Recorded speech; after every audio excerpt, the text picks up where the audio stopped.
Y ferch o Berlin. Cyrhaeddodd y tren orsaf Berlin tua 4 o'r gloch yn y prynhawn. Cododd y teithwyr o'i seddau a gestyn am ei bagiau. Cododd Tyrone Davies ar ei draed hefyd. Roedd pawb o'i gwmpas mewn gwisgoedd milwrol, ond roedd yr Americanwr yn gwisgo siaced lwyd athrosis du. Roedd cot fawr frown yn gorwedd ar y sedd wrth ei ochr. Doedd e ddim wedi siarad â neb yn ystod y daith hir. A dweud y gwir, doedd e ddim yn gwybod digon o Almaeneg i siarad yn hir ag unrhyw un. Roedd geiriadur bach gydag e, ac roedd e wedi ceisio dysgu rhai geiriau ar y tren, ond roedd y milwyr yn swnllid iawn. Roedden nhw wedi treulio misoedd yn Ffrainc, ac roedden nhw'n hapus i fod ar ei ffordd adref i Berlin. Stopiodd y tren, ac agorodd y milwyr y drysau a dechrau disgyn i'r platfform. Doedd Tyrone ddim ar frys, felly arhosodd i'r lleill ddisgyn cyn mentro allan. Roedd tyrfa o bobl yn aros am y milwyr ar y platfform, dynion, gwragedd a phlant. Roedden nhw'n edrych yn hapus neu nerfus, ac roedd rhai llygaid yn llawn dagrau. Gwthiodd Tyrone ei ffordd heibio i'r bobl i gyfeiriad cloc yr orsaf. Roedd dyn tal yn sefyll yno, dyn tua 30 oed.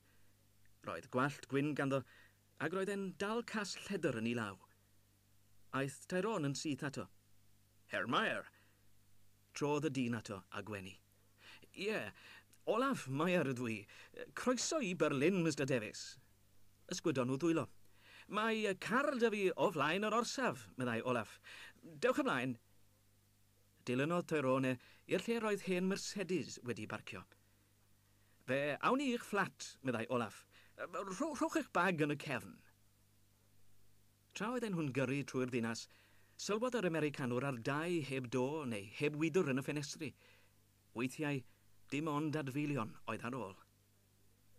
Mae'r Prydeinwyr yn bomio Berlin unwaith neu ddwywaith yr wythnos, esboniodd Olaf Meyer. Bandes i yma 2 flynedd yn ôl yn 1939, roedd y ddinas yn hyfryd, a nawr mae pawb yn dioddef oherwydd yr rhyfel. Ond mae Hitler yn rheoli Ewrop i gyd, meddai Tyrone. Chwarddodd Olaf yn uchel. O, nag ydi, atebodd. Dydy e ddim yn rheoli Prydain, a dydy e ddim yn rheoli Rwsia chwaith. Roedd Hitler yn meddwl y byddai'r rhyfel drosodd ymhen misoedd. Ond dyma ni y mis Tachwedd 1941, ac mae bomiau'n disgyn ar Berlin o hyd. Mae milwyr Almeinig yn ymladd yn ffyrnig yn Rwsia. Ond mae gaeaf Rwsia yn fwy peryglus na milwyr Stalin i gyd. Trodd ei ben ac edrych ar yr Americanwr.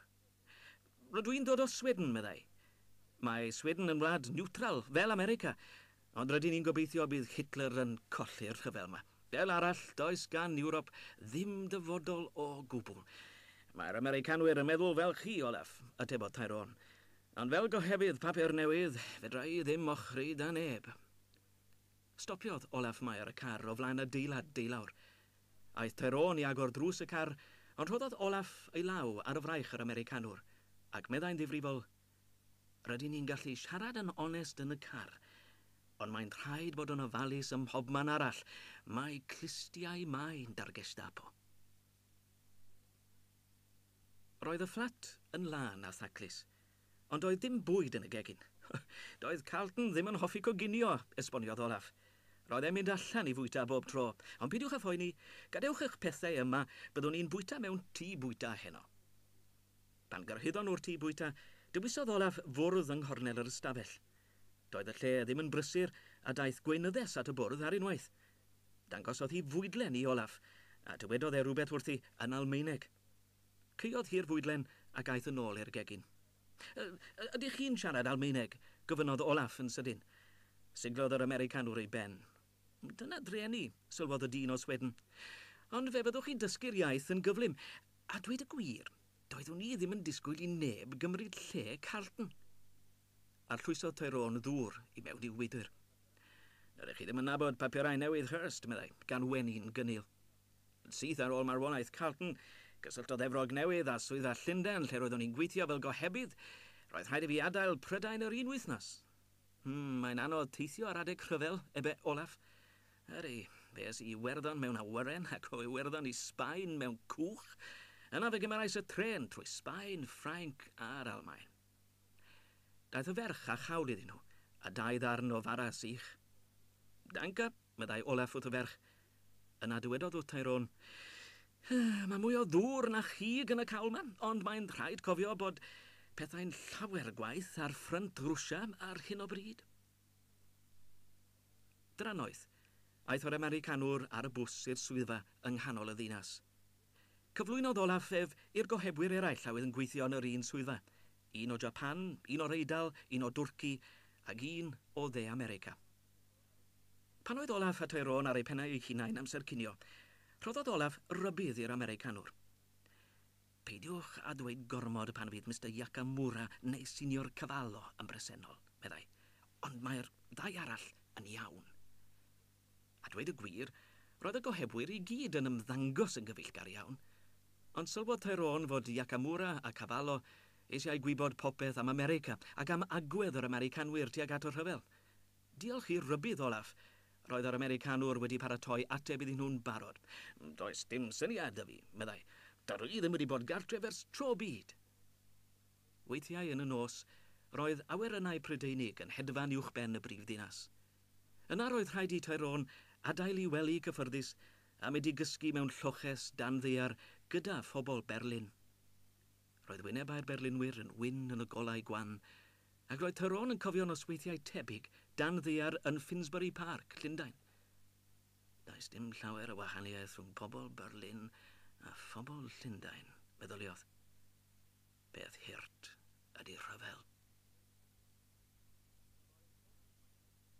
Roedd Olaf Maiar yn siarad Almaeneg yn rhugl, ac roedd y gohebwyr eraill yn dibynnu arno am newyddion diweddaraf Berlin.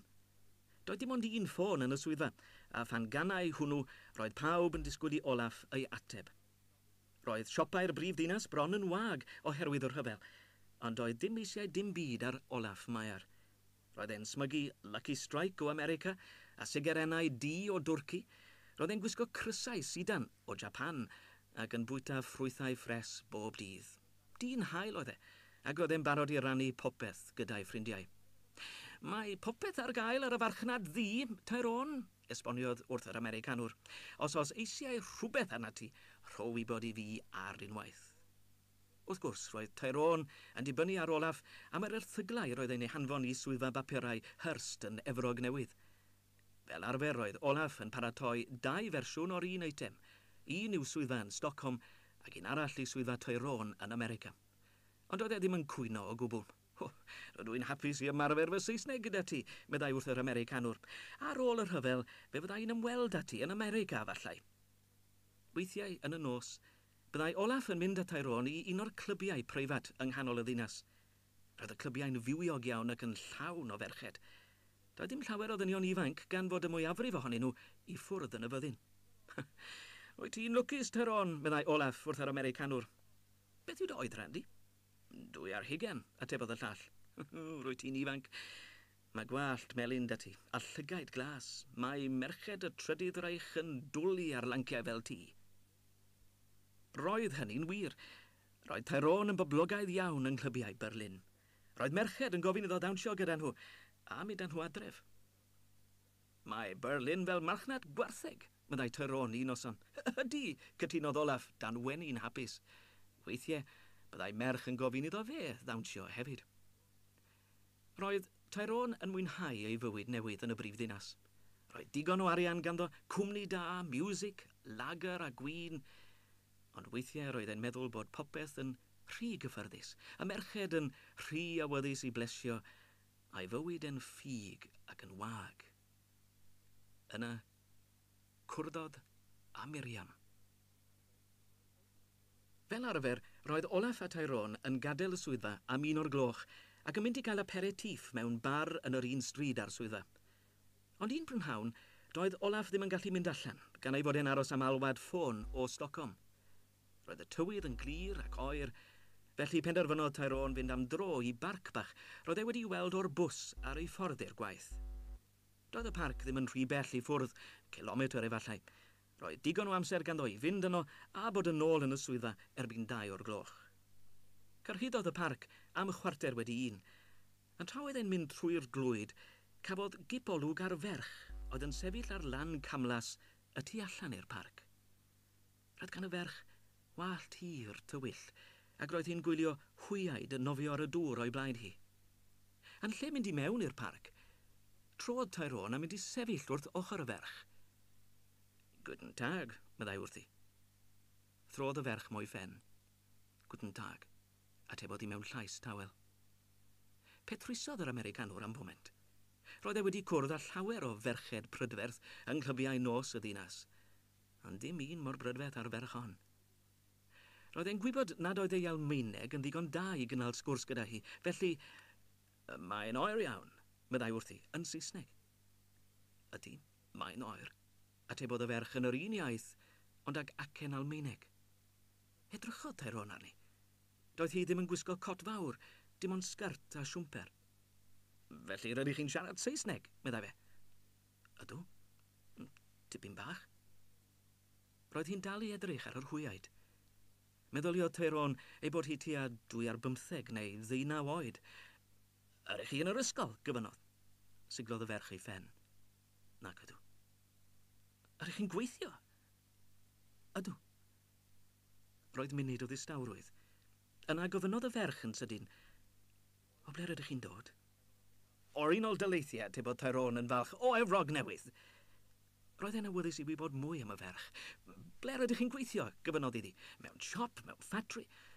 Nag e. Gyda theulu. Sylwodd Tyrone fod bysedd y ferch yn las. Hei, mae'n rhy oer i aros yma, meddai. Hoffech chi gael cwpaned o goffi gyda fi? Mae caffe just round y gornel. Trodd hi wynebu am y tro cyntaf, a gwelodd ei bod hi'n gwisgo seren felen ar ei brest. Dydy hynny ddim yn bosib, meddai wrtho, a gwe'n drist. Ydych chi'n gweld? I ddewis ydw i.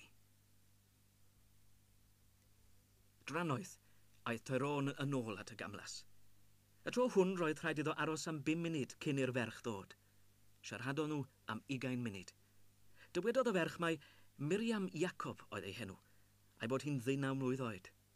Siaradodd Tyrone am ei fywyd yn America cyn iddo ddod i Ewrop. Cwrdon nhw fel yma bob amser cinio am weddill yr wythnos. Soniodd yr Americanwr ddim am y ferch wrth Olaf Meier. Dywedodd wrtho ei fod e'n mynychu cwrs Almaeneg yn llys genhadaeth yr Unol Daleithiau bob dydd am 1 o'r gloch. Doedd dim ots gan y dyn os wedyn. Gadewch i ni fynd am aperitif ar ôl y gwaith, awgrymodd. Pam lai, atebodd Tyrone yn hapus. Roedd e wedi bod yn teimlo'n euog, achos doedd e ddim wedi bod yn gwbl onest gyda'i ffrind. A dweud y gwir, roedd Miriam wedi cytuno i ddysgu peth Almaeneg iddo. Yn ei dro roedd Tyrone yn mynd â brechdanau at y gamlas. Ar y dechrau, doedd y ferch ddim eisiau derbyn dim byd ganddo, ond roedd e'n benderfynol. Roedd wyneb Miriam yn denau, roedd yn amlwg nad oedd hi'n cael digon i'w fwyta. Dywedodd hi mai plentyn am ddifad oedd hi. Roedd hi wedi treulio ei phlentyndod mewn cartref plant, roedd hi wedi gwneud yn dda yn yr ysgol, ond doedd dim lle i ddewon yng ngholegau'r Almaen o dan y system Natsiaidd. Felly roedd hi wedi mynd i weithio a byw gyda hen gwpl Iddewig. Roedd hi'n glanhau'r tŷ ac yn coginio iddyn nhw. Doedd hi ddim yn cael tâl am ei gwaith, ond roedd hi'n bwyta gyda'r teulu, ac roedd hi hystafell ei hunan ganddi. Cafodd Tyrone sioc i glywed sut roedd y Natsiaid yn trin yr Iddewon. Doedd Iddew ddim yn gallu ymweld â theatr, na sinema, na pharc. Roedd llawer o siopau ar arwydd Juden verboten, dim Iddewon yn y ffenestr. Ond dywedodd Miriam bod y merched yn fwy lwcus na'r bechgyn, achos roedd y Natsiaid wedi mynd â llawer o'r bechgyn i ffwrdd mewn loriau i weithio mewn ffatrïoedd neu wersylloedd, ac roedd eu teuluoedd wedi colli cysylltiad â nhw. Ond mae'n rhaid i chi wisgo'r seren Dafydd yna trwy'r amser, meddai Tyrone yn chwerw. Oes, atebodd y ferch, a fflachiodd ei llygaid am eiliad, ond rwy'n falch o fod yn ei ddewis. Bob prynhawn, roedd Miriam yn mynd adref ar ei phen ei hunan. Roedd Tyrone eisiau cerdded gyda hi, ond oedd y ferch ddim yn fodlon. Fe fydd rhywun yn gofyn cwestiynau, meddai hi. Mae'n well fel hyn. Cyn bo hir, dechreuodd Miriam edrych ymlaen at bob amser cinio, a'r siawns i gwrdd ar Americanwr golygus. Yna un prynhawn, ar ei ffordd adref o'r gamlas, sylwodd hi fod dyn yn ei dilyn hi trwy'r strydoedd. Dechreuodd hi gerdded yn gyflymach, am pan gyrhaeddodd hi gartref, roedd y dyn o fewn golwg o hyd. Agorodd hi drws y tŷ a gaeth hi mewn. Roedd ofn mawr arni. Pwy oedd y dyn yna? Plismon? Gestapo. A fyddai'n dod â chiro ar y drws? Arhosodd hi yno am 5 munud a'i chalon yn curo fel drwm. Ond daeth neb. Ond roedd Miriam wedi penderfynu'n barod na bydda hi'n mynd i gwrdd ar Americanwr eto. Sylwodd Olaf Meyer fod ei ffrind o America wedi newid. Roedd Tyrone yn dal i fynd allan o'i ben ei hunan amser cinio, ond pan oedd e'n dod yn ôl i'r swyddfa am 2 o'r gloch, roedd ei ben yn ei blu, a doedd e ddim yn dweud gair wrth neb. Roedd yr awyrgylch yn y swyddfa wedi newid hefyd. Doedd y newyddion o Asia ddim yn dda. Roedd gwleidyddion Japan ac America yn ffraeon gyhoeddus ynglŷn â phwy byddai'n rheoli'r cefnfor tawel. Yn y swyddfa yn Berlin, roedd Mr Yakamura yn trin Tyrone yn gwrtais, ond yn oeraidd. Doedd Tyrone ddim yn hoffi'r gohebydd o Japan o gwbl, ac roedd yn anodd iddo guddio ei deimladau. Roedd Senior Cafalon dawel hefyd. Roedd e'n poeni am y sefyllfa yn y cefnfor tawel, achos roedd teulu ganddo yn America. Pe bai'r rhyfel yn torri allan rhwng America a Japan, byddai Hitler a Mussolini yn siŵr o gefnogi Japan. Doedd Senior Cafalo ddim eisiau gweld rhyfel rhwng America a'r Eidal. Ond doedd Tyrone Davies ddim yn meddwl am bethau fel yna. Roedd e'n dal i feddwl am Miriam. Roedd 5 diwrnod wedi mynd heibio, heb iddo lwyddo i'w gweld hi. Roedd yr Americanwr yn mynd at y gamlas bob dydd, ond doedd Miriam ddim yn dod yno. Sylweddolodd Tyrone bod y ferch yn bwysig iddo. Roedd yn meddwl amdani trwy'r dydd, ac roedd yn cysgu'n wael yn y nos. Beth oedd wedi digwydd iddi? Oedd hi'n sâl? Weithiau, roedd e'n meddwl am y gwersylloedd, ac roedd ei waed yn troi'n oer. Un amser cinio, dilynodd Olaf allan i'r stryd. Oes eisiau lift arna ti, Tyrone? Gyfynodd. Mae'r car da fi. Dyrw i ddim yn mynd i'r llysgenhadaeth heddiw, atebodd yr Americanwr yn gyflym. Does dim dosbarth y brynhawn yma. Rwy'n mynd i'r parc. O, does dim ots, meddai'r dyn o Sweden yn ddymunol. Fe fydd y parc yn hyfryd yn yr haul. Roedd yr haul yn gwenu ar y brifddinas, ond roedd wyneb Tyrone yn ddifrifol. Tra oedd nhw'n gyrru trwy'r strydoedd, dywedodd Olaf yn sydyn, "Roedd ti wedi newid, Tyrone? Os rhywbeth yn bod?" Siglodd yr Americanwr ei ben. Nac oes, meddai mewn llais dawel. Gyrhaeddon nhw glwyd y parc. Roedd yr hwyaid yn nofio ar y gamlas fel arfer, ond doedd Miriam ddim wedi dod. Diffoddodd Olaf beiriant y Mercedes a thaniodd sigaret. Ble fyddwn ni heb Lucky Strike? Och, neidiodd yn hapus. Aeth 10 munud heibio. Roedd Tyrone yn syllu ar y gamlas. Roedd e'n teimlo'n ofnadwy. Yn sydyn, trodd Olaf Meyer ato fe. Rydw i wedi ceisio bod yn ffrind i ti, Tyrone, meddai'n drist. Pam ddwedais ti gelwydd wrthai? Edrychodd yr Americanwr yn syn. Aeth Olaf yn ei flaen i egluro. Be ddwedais ti? Dy fod ti'n mynychu dosbarth Almaeneg yn y llysgenhadaeth, meddai. Wel, mae ffrind da fi yn y llysgenhadaeth, a dydy e ddim wedi clywed am unrhyw ddosbarth Almaeneg. Edrychodd Tyrone i ffwrdd. Roedd merch yn dysgu Almaeneg i fi, cyfaddefodd. Roeddwn i'n cwrdd â hi yma ar lan y gamlas. Ond dydw i ddim wedi gweld hi ers wythnos. Mae hi wedi rhoi'r gorau i ddod i gwrdd â fi. Dyna pam rwy ti wedi bod mewn tymer mor ddrwg, gofynodd Olaf. Ie, atebodd yr Americanwr dan gochi. Chwythodd Olaf fwg at dor Mercedes. Pwy ydy'r ferch, gofynodd? Y tro yma, penderfynodd Tyrone Davies dweud y gwir. I ddewis ydy hi, atebodd. Edrychodd ar ei ffrind, ond oedd wyneb Olaf yn dangos dim. Rydw i wedi syrthio mewn cariad â hi, dywedodd Tyrone. Tynnodd Olaf y sigaret o'i geg. Dwi ti ddim yn gall, sylwodd yn sych. Dydy'r Iddewon ddim yn boblogaidd iawn yn yr Almaen. Rwy'n gwybod. Rwy eisiau mynd â hi ffwrdd i ble. O'n i ddim i'r Swistir efallai. Amhosibl, ebe Olaf. Mae'n rhaid cael trwydded arbennig ac mae hynny'n gostus. Beth bydd benawn ni yn ei phriodi hi, gofynodd yr Americanwr. Fe fyddai hi'n diflannu yr un diwrnod, meddai Olaf. Dydy'r Gestapo ddim yn hoffi I neb chwarae gemau gyda nhw. Mae'n rhaid I fi gael gwybod beth sydd wedi digwydd iddi hi, meddai Tyrone.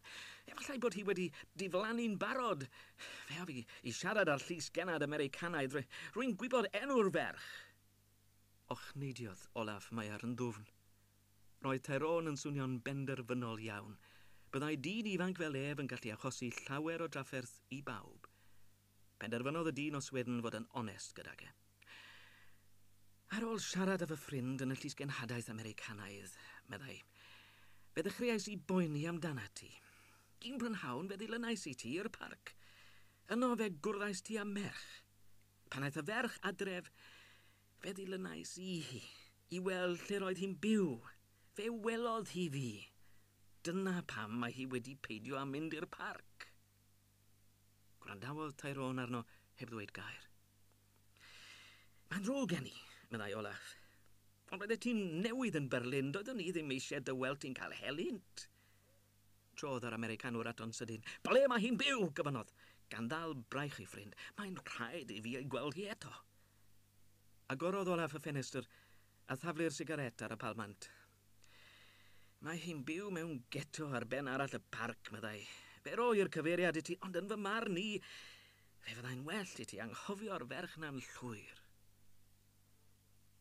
Y prynhawn yna, ar ôl y gwaith, aeth Tyrone ddim I gael yr aperitif arferol gyda Olaf Meier.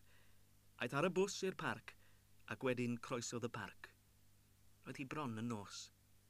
Roedd y tai o'r ochr arall i'r parc yn fach ac yn dlawd. Roedd llawer o ffenestri yn y geto wedi cael eu torri gan fomiau neu gerig. Doedd neb yn cerdded y strydoedd cil. Unwaith gwelodd Tyrone wraig yn sefyll wrth ei drws ffrynt, ond pan welodd hi aeth hi'n syth I mewn i'r tŷ. Cyrhaeddodd gaffe bach, a phenderfynodd fynd I mewn a gofyn am gyfeiriadau. Roedd dyn bach tywyll yn eistedd mewn cadair yng nghanol yr ystafell. Entschuldigen, wo ist Waldstrasse, gyfynnodd Tyrone. Neidiodd y dyn bach ar ei draed. Roedd wedi sylwi ar wallt melyn y dieithrin, ac roedd e'n teimlo'n nerfus iawn. Roedd yn meddwl mai plismon o Tyrone. Aeth a Tyrone yn ôl at y drws, roedd y dyn bach yn siarad yn rhy gyflym i'r Americanwr ei ddeall yn iawn, ond cyfeiriodd ei law at Ben the Street. Danke, meddai Tyrone dan wenu. Bitte schön. Roedd wyneb y dyn bach yn ddifrifol iawn. Roedd yn amlwg fod ofn mawr arno. Aeth Tyrone ar ei ffordd. Wrth iddo gyrraedd y gornel, gwelodd arwydd ar y stryd nesaf, Waldstrasse. Pan gyrraeddodd rif 38, curodd ar y drws. Clywodd lais hen wraig yn gweiddi ar Miriam, a dechreuodd ei galon guron gyflymach. Roedd rhaid iddo aros am funud, yna agorwyd y drws. Tyrone! Roedd y ferch yn edrych yn brydferth iawn. Ia fi ddod I mewn. Betrusodd y ferch am foment. Mae'n rhaid I fi siarad â ti, meddai Tyrone. Gaw I ddod I mewn am eiliad. Nodiodd Miriam I ffen. Symudodd hi un ochr a gadael yr Americanwr fynd I mewn i'r tŷ. Cuodd hi'r drws. Roedden nhw'n sefyll mewn coridor cil. Rydw I wedi gweld y eisiau, sibrydodd Tyrone. Syrthiodd Miriam I mewn i'w freichiau, a chisanodd ei hi'n dyner ar ei gwefusau. Pwy sy yno, Miriam? Gweiddodd llais o wraig o'r ystafell ar y chwith. Ffrind, Ffraw Salaman, peidiwch â phoeni, fe awn ni lan loft i'n stafell. Roedd ystafell Miriam yn oer. Doedd dim tân yno. Edrychodd yr Americanwr o'i gwmpas. Doedd dim llawer I weld, gwely, drych, cwpwrdd, silfflyfrau, a llun bach o Miriam ei hunan. Eistedda, meddai Miriam wrtho. Doedd dim cadair yn yr ystafell, felly eisteddodd Tyrone ar y gwely. Roedd y ferch yn gwenu'n nerfus. Aeth hi at y ffenestr ac edrychodd allan ar y stryd. Ddyle ti ddim bod wedi dod yma, meddai hi. Os bydd yr heddlu'n dy ddaldi yn y geto, roedd rhaid I fi ddod, atebodd yr Americanwr. Paid â phoeni, na nhw ddim restio tramorwr. Mae'n rhaid bod yn ofalus iawn, meddai Miriam. Dyna pam es I ddim yn ôl at y gamlas. Y tro diwetha fe ddilynnodd dyn fi nôl adref. Roedd ofn arnau Tyrone. Cymerodd Tyrone lawr ferch. Paid â phoeni, meddai, dan wenu. Ffrind I fi oedd y dyn yna. Edrychodd Miriam arno'n syn. Aeth yr Americanwr yn ei flaen i esbonio am Olaf Maer. Esteddodd Miriam ar y gwely wrth ei ochr. Mae'n ffrind da, sylwodd hi. Mae'n poeni amdana ti. Ydy, gytuno Tyrone. Mae Olaf yn ffrind da. Gusanodd hi eto. Rwy'n poeni amdana ti hefyd, Miriam, meddai'n dyner. Rwy eisiau mynd ati America. Gwenodd y ferch arno, ond roedd ei llygaid yn llawn dagrau. Cododd hi'n sydyn o'r gwely a mynd i agor dro'r y cwpwrdd. Dyma fy ngherdyn adnabod, meddai, gan estyn y ddogfen iddo. Edrychodd Tyrone ar y cerdyn. Roedd y gair Iwda wedi stampio arno mewn llythrennau mawr. Byddai'r Natsiaid ddim yn gadael i fi fynd, meddai Miriam yn drist. Ond allu di ddim aros yma, ebe Tyrone. Rwy ti'n byw bywyd ofnadwy. Nodiodd Miriam i ffen, ond ddywedodd hi'r un gair. Be, siaradau ag Olaf, meddai Tyrone. Fe bydd e'n siŵr o feddwl am rhywbeth. Edrychodd ar wyneb y ferch. Bydde ti'n barod i ddod gyda fi, Miriam, gyfynodd gan afael yn ei llaw hi. Byddwn, atebodd y ferch yn dawel, ond heb betriso. Roedd meddwl Tyrone yn rhedeg yn wyllt. Byddai'n rhaid i'r ferch gael cerdyn adnabod newydd. Edrychodd ar y llun wrth ochr y gwely. Gai fynd ar llun yma, Miriam, gyfynodd. Cei. Oes pensil da ti? Aeth y ferch i nôl pensil, ac ysgrifennodd Tyrone enw a chyfeiriad ei chwaer yn Brooklyn ar y cefn. Fel yna, doedd e ddim yn rhoi Miriam mewn perygl. Cerad y gamlas bob amser cinio, meddai wrthi. Fe geisiau i ddod hefyd, ond wnawn ni ddim siarad a'n gilydd nes bod newyddion da fi ti. Wyt ti'n deall? Ydw, fe ai yno bob dydd. Cododd Tyrone ar ei draed. Mae'n rhaid i fi fynd, meddai. Mae parti yn llys genhadaeth yr Unol Daleithiau heno. Diolch i ti am ddod, ebe Miriam. Gwelodd Tyrone o leini newydd yn ei llygaid. Goleini gobaith. Roedd pen yr Americanwr yn llawn o syniadau tra oedd e'n cerdded yn ôl i'r parc, ond roedd y mwyafrif ohonyn nhw'n rhai ffôl. Roedd e'n benderfynol o fynd â Miriam allan o'r Almaen, ond oedd ganddo ddim cynllun sut. Roedd rhaid iddo siarad ag Olaf Maer. Dim ond Olaf a byddai'n gallu rhoi help iddyn nhw. Clywodd e wydr yn torri yn y pellter. Gyrhaeddodd e gornel y stryd a gwelodd grŵp o ddynion ifanc rhyw ganllath i ffwrdd. Roedd y llanciau'n taflu cerig drwy ffenestri tai a siopau.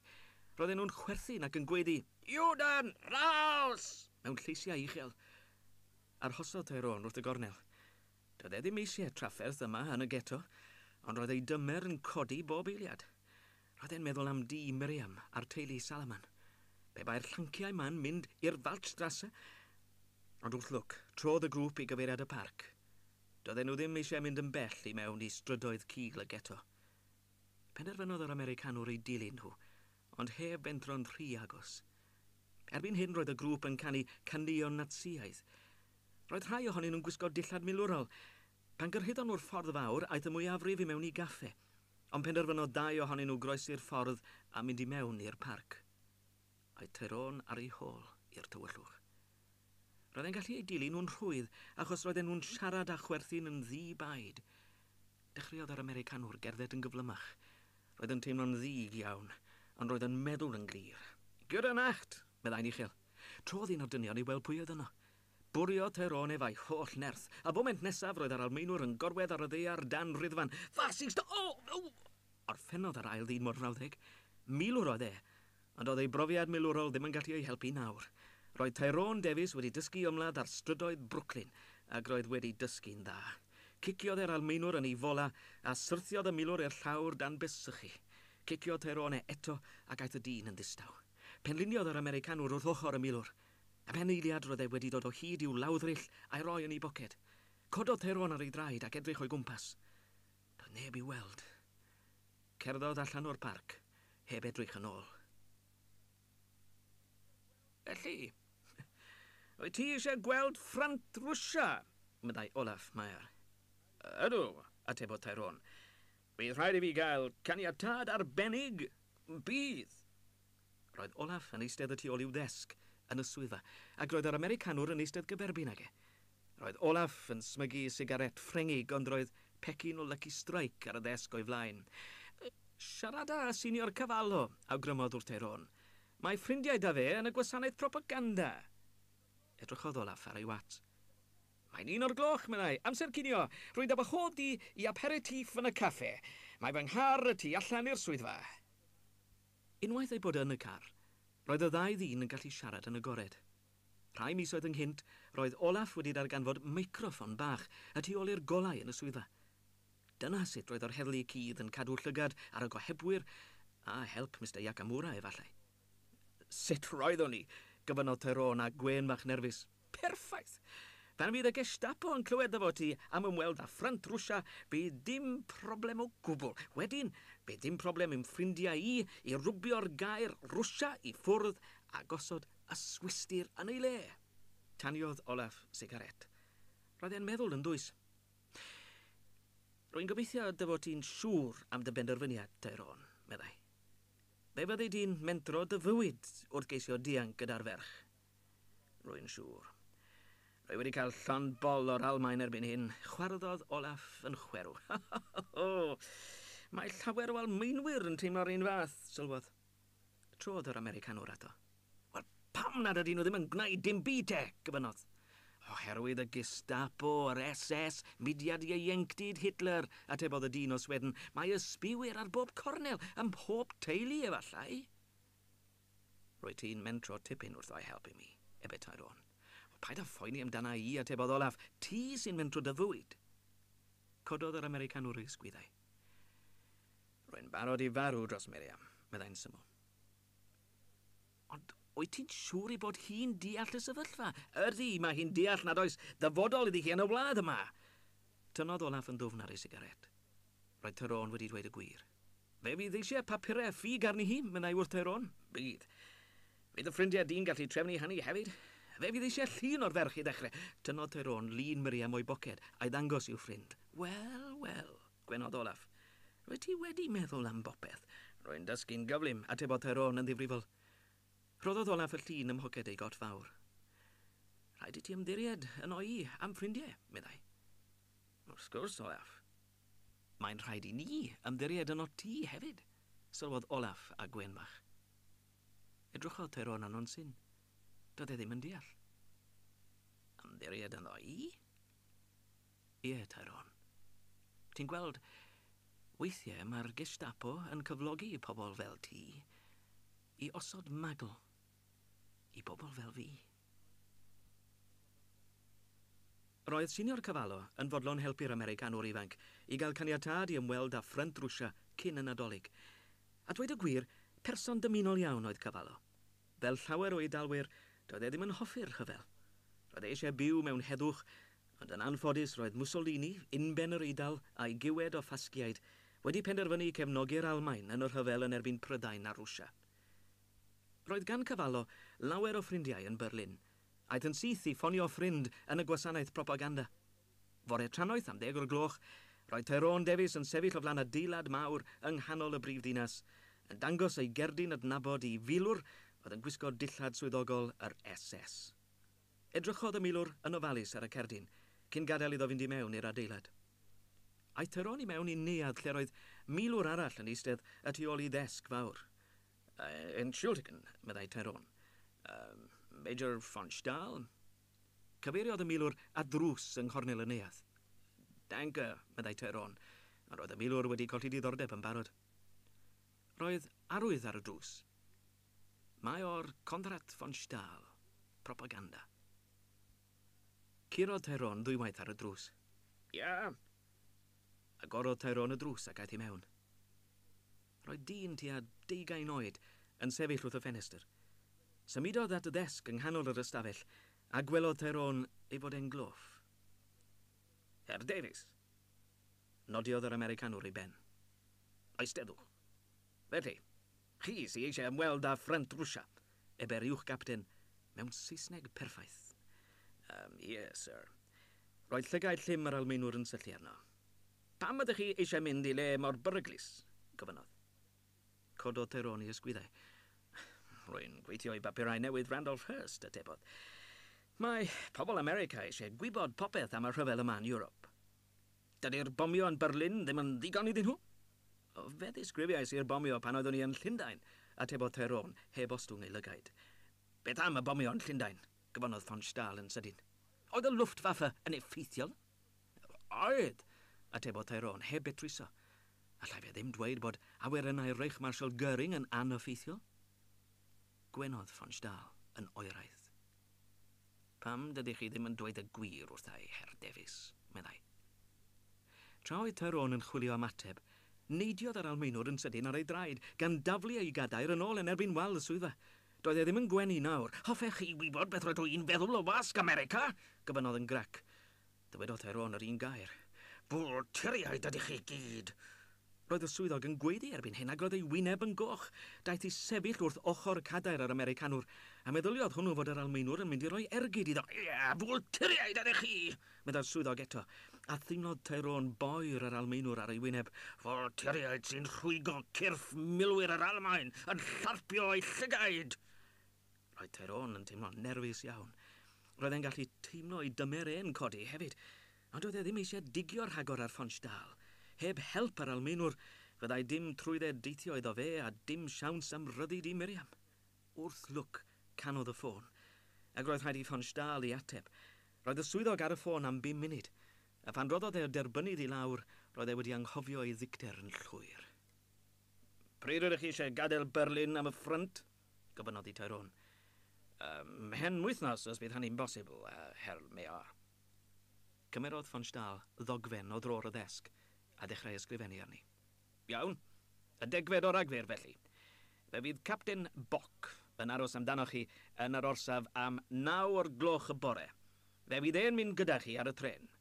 Estynodd ddogfen i Eynon. Danke, ebe'r Americanwr yn barchus. Rydych chi'n lwcus, Herr Davies, meddai'r milwr. Fel rydych chi'n gwybod, dydyn ni ddim yn hoffi ddieithriaid grwydro o gwmpas yn gwlad ni. Ond wrth gwrs, mae papurau newydd hyrst yn ddalanwadol yn yr Almaen, fel maen nhw ym mhob rhan arall o'r byd.